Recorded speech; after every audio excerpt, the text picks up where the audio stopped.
Ang hapon, ito gagawa lang po tayo ng reaction video doon po sa video na ginawa ni Boss MG. Ito na po yung una at huling video na gagawin natin patungkol po dito. So sinabi niya po kasi doon na ginagatasan ko daw po si Diwata. So ito, Boss MG, pakinggan mo kung ano yung sinabi niya.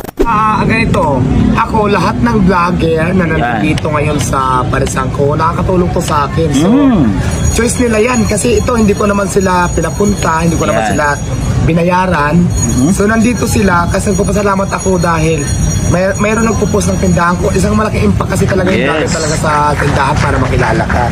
So ngayon, doon sa mga issue na sinasabi nilang ang tawag dito yung ginagatasan. Wala naman akong binibigay sa inyo. Paano ginagatasan, di ba? Wala rin naman kaming hinihingi sa iyo. Pag kumain kayo, nagbabayad naman kayo. So, ako sa lahat ng vlogger na nandito sa akin, welcome. Pinupunto niya kasi na nakikirides